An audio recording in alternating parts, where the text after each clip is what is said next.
apa yang disampaikan Rizik Sihab ini saya kira adalah playing victim. Dia mengatakan bahwa dirinya baik-baik saja lalu kemudian dihukum. Saya kira ini penyesatan informasi ke publik. Kenapa? Karena tidak mungkin negara salah dalam memberikan ketetapan hukum seseorang. Karena faktanya di dalam proses persidangan itu jelas bagaimana Rizik Sihab ini mengaburkan informasi soal apa yang dialami, dan tentu waktu itu konteksnya adalah COVID. Bicara COVID sebagai satu wabah nasional bahkan internasional, tidak boleh menutup-nutupi hasil daripada pemeriksaan dokter.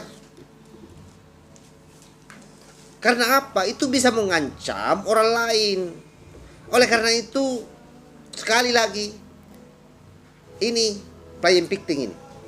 Seolah-olah bahwa negara memusuhi dia, sehingga kemudian dijatuhkan hukuman hanya karena kata-kata, saya baik-baik saja.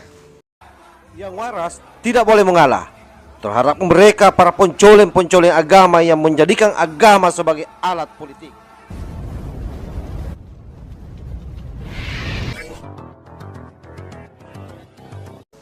Assalamualaikum warahmatullahi wabarakatuh. Om Swastiastu, Namo Buddhaya, salam kebajikan. Sahabat-sahabat Tol Langit 9 yang saya hormati dimanapun juga berada, sampai hari ini apa yang dilakukan oleh PA 212 baru-baru ini dalam satu acara yang mereka sebut Munajat Akbar 212 di Masjid At-Tin. Jadi kalau selama ini mereka melakukan reuni di Monas, hari ini bergeser di Masjid At-Tin. Nah, kenapa pilihannya Masjid At-Tin? Saya kira semua sahabat-sahabat sudah tahu siapa sih yang punya otoritas di Masjid At-Tin ini. Tentu keluarga Soeharto. Oleh karena itu jangan lagi dipertanyakan apa hubungannya antara Soeharto dengan Habib Rizik dan FPI-nya. Jangan ditanyakan lagi itu. Nah, yang kita akan bahas kali ini adalah salah satu isi ceramahnya Habib Rizik. Di dalam ceramahnya pada saat itu atau di dalam tausiahnya pada saat itu ada potongan pernyataan yang mengatakan bahwa kalian harus berhati-hati. Kenapa harus berhati-hati? Karena buktinya di dirinya katanya, dia hanya mengatakan bahwa saya sedang baik-baik, lalu kemudian itu dijadikan dasar tuntutan oleh jaksa. Ini yang saya maksud bahwa ini playing victim. Nah, bagaimana narasinya Rizik Sihab? Coba kita dengar secara bersama-sama. Nah, kenapa saya katakan mesti kita waspada? Kadang-kadang menurut kita nggak langgar hukum, tapi menurut lawan kita langgar hukum. Buktinya saya cuma bilang baik-baik saja, diancam 10 tahun penjara, dituntut 6 tahun, divonis 4 tahun. Begitu saya masuk ke kasasi, akhirnya turun jadi 2 tahun. Gara-gara apa? Gara-gara saya mengatakan saya dalam keadaan baik-baik saja. Oke, sahabat-sahabat, saya kira jelas ya. Kita sudah nonton apa yang menjadi narasi Rizik Sihab. Saya kira sangat terang bagaimana seolah-olah bahwa apa yang dituduhkan ke dalam dirinya itu tidak pantas untuk dijadikan sebagai landasan hukum untuk menjerat dia sampai kemudian dijatuhi hukuman. Nah, ini yang saya maksud sekali lagi sebagai upaya playing victim yang lagi dilakukan oleh mereka. Jadi seolah-olah atau setiap persoalan yang mereka hadapi atau setiap tindakan hukum yang mereka terima itu hanya upaya negara untuk mengokan dia. Kan itu yang dia mau bilang sebenarnya. Padahal situasi yang dihadapi mereka adalah memang situasi yang melanggar aturan. Misalnya ketika pelanggaran aturan soal COVID, saya kira ini tidak perlu dibahas terlalu lama, tidak perlu dibahas terlalu panjang dan serius-serius amat. Kenapa? Karena seluruh mata waktu itu melihat Rizik Sihab ini seolah-olah kita ini semua tidak ada pada saat itu, seolah-olah kita semua ini tidak menonton beritanya, seolah-olah kita semua tidak membaca beritanya, sehingga kemudian mengatakan hal seperti itu. Ujung-ujungnya yang disalahkan dalam konteks pembicaraannya ini adalah tentu para penegak hukum yang dianggap melakukan pengekangan terhadap mereka-mereka yang mengkritisi negara atau pemerintah. Ini yang saya kira tidak benar.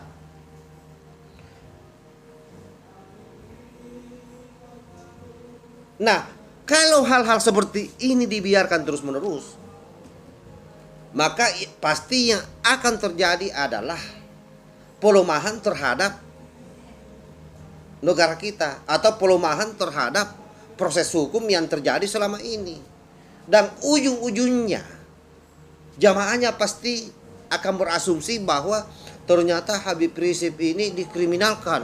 Nah, ini kan bisa saja kan begitu yang muncul di pikirannya dengan narasi yang disampaikan tadi itu. Oleh karena itu saya yakinkan sahabat-sahabat semua bahwa percayalah, di Indonesia ini hukum berjalan, sekalipun misalnya masih banyak hal yang belum terpenuhi. Contohnya Egy Sujana yang pernah menjadi tersangka tindakan makar di tahun 2019 akhir, itu sampai hari ini bebas. Bahkan waktu itu Egy Sujana sempat diperiksa. Aldo misalnya, Babe Aldo, yang pernah berkali-kali dilaporkan oleh orang, sampai hari ini tidak diproses. Lalu apakah kita mengatakan bahwa polisi berpihak, pemerintah berpihak kepada mereka? Kan tidak harus kita mengatakan itu. Karena boleh jadi alat bukti itu belum cukup menjadikan mereka tersangka, sehingga mungkin tidak layak untuk didorong masuk di kejaksaan P21. Nah, itu yang harus dibangun dalam pikiran kita. Sekalipun misalnya kita juga ini menyesalkan itu. Apatah lagi kalau mereka sudah melalui proses persidangan, lalu hakim memutuskan hanya sekian bulan. Seperti misalnya yang dipersangkakan terhadap Habib Bahar Bin Smith, yang hanya beberapa bulan bebas lagi. Akhirnya apa? Hari ini dia keluar-keluar lagi di publik.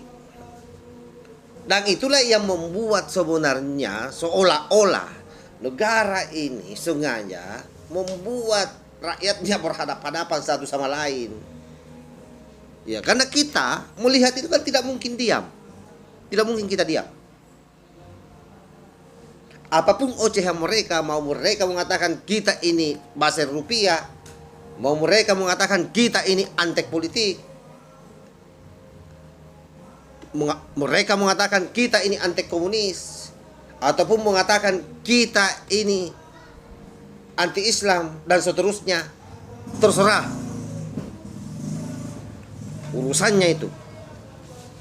Yang pasti bahwa semua ini dilakukan hanya satu: bagaimana negara kesatuan Republik Indonesia tetap utuh demi untuk anak cucu kita yang akan datang.